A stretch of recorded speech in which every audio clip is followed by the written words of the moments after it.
This video was sponsored by Cheddar.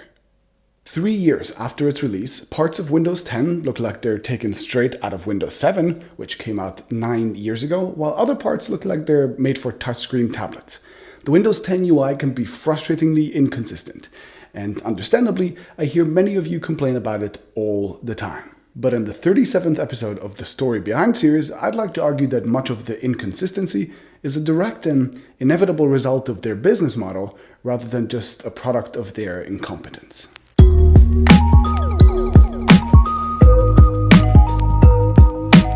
Microsoft gave us a glimpse at what they would like their visual interfaces to look like in an ideal world. They called this design language Fluent Design and gave us a really cool demo reel of it over a year ago. There's a focus on light and shadow, depth, motion, materials like acrylic, scale, lots of 3D stuff, and so on. It's all quite futuristic looking, but very little of it is actually present on Windows 10 more than a year later. There are some apps which follow some Fluent Design guidelines and have elements of frosted glass, a reveal effect that highlights UI elements around your cursor, an interface that responds very well to scaling, they support a light and dark mode, and so on. But Windows 10 is also filled with very prominent apps which haven't adopted any of these new design trends and instead have a decisively Windows 7 feel about them.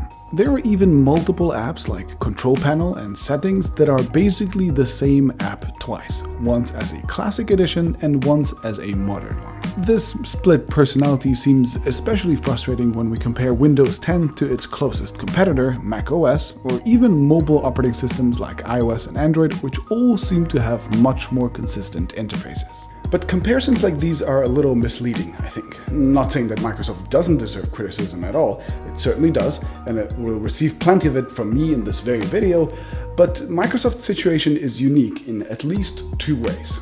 First is hardware complexity, and Apple has it the easiest here since they only have to support a few devices, while Windows runs on a much more diverse set of hardware. Second in line would be Android, which has a similarly complex hardware ecosystem, but unlike Microsoft, Google doesn't actually make the OS run on all of those devices. Google really only makes a standard version of Android and then puts the burden on manufacturers to take that, customize it for their device, and maintain it.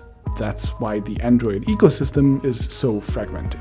In the meanwhile, Microsoft actually directly supports and maintains all 700 million copies of Windows 10 that are active right now, which run on everything from business laptops to cheap tablets for schools, giant collaborative whiteboards, phones, Xbox consoles, HoloLens and Windows mixed reality headsets, POS terminals that you would see in stores and hotels, and who knows what else.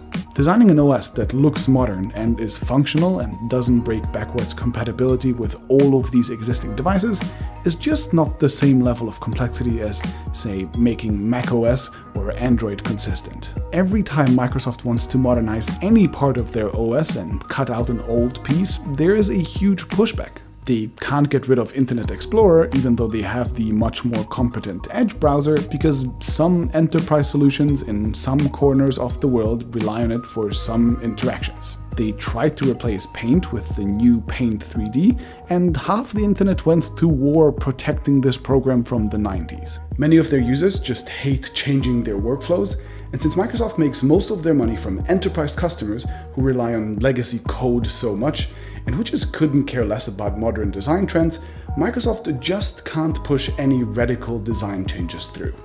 The second source of inconsistency is this thing called Windows as a Service, which basically means that instead of having one major Windows version update every 3 years or so, which brings huge changes to the OS like they did in the past, Microsoft adopted continuous development with frequent but small updates coming to Windows 10. There will be no Windows 11 or 12, and instead we're just getting multiple updates a year going forward, which means that the OS is always in transition now. It's never quite done. There is no finish line to cross, and the interface is therefore never really consistent either. Instead of moving all of it to a new design language at once, like before, updates are now done app by app, and teams go back and forth on their designs based on real-time user feedback.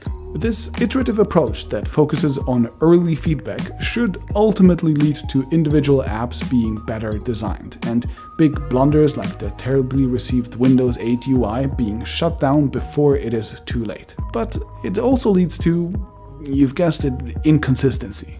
So those two approaches put Microsoft at a massive disadvantage when compared to Apple and Google, at least in terms of UI consistency. I mean, Microsoft has to support a much more complex set of users directly, and they have to update their OS bit by bit. None of that helps with consistency. But it does help keep nearly all 700 million Windows 10 users up to date and frequently updated, and it helps get rid of the sort of fragmentation issues that Google has with Android. In the end, it's all a sort of trade-off. Now, while I am willing to give Microsoft a break for the above-mentioned reasons, I do think that they have no good excuse for the inconsistencies in the apps that they did finally modernize with fluent design. Like, for example, dark mode in some apps means a completely black background, while in others means a dark gray one. Navigation menus are sometimes on the top next to each other, and sometimes on the left hidden behind a hamburger menu. The back button is sometimes in the title bar and sometimes just below it. Title bars are sometimes transparent, sometimes have a solid color, and sometimes just have the same color as the background. Context menus look completely different depending on where they are. Some have icons, some don't. Some have underlined letters, some don't. Their width and height are different, so are their dividers, and so on. The reveal effects are all over the place. I mean, some apps don't have them at all, others have them on some elements, but not others, and they even look slightly different in different places. And I could go on, but I think I've made my point clear. These apps should be consistent, as Microsoft has just redesigned them, but frustratingly enough, they aren't. So, to sum it up, calling out Microsoft's modern apps for being inconsistently designed is, I think, perfectly fair and warranted. I do it myself all the time. But claiming that all of Windows 10 is inconsistently designed because Microsoft either doesn't care about consistency or simply can't produce high-quality, consistent design is, I think, just not true. The fact is that Microsoft simply prioritized other things above design consistency. Now, before you go, there's one specific thing I have to ask you to do for me. Please binge watch some exciting stuff right here on YouTube. Yeah, that's my ask.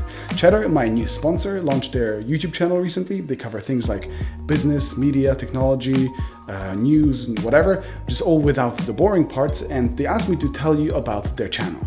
My recommended video is the one on dynamic pricing online, which explains how airline companies and other similar businesses just make up prices for new customers as they come in, depending on how much they think that customer will be willing to pay, which is fascinating. The channel has many other similarly interesting videos. I think you guys will like them, so go there. Links are in the description. Watch their stuff, subscribe to them if you like it, and I'll see you in the next video.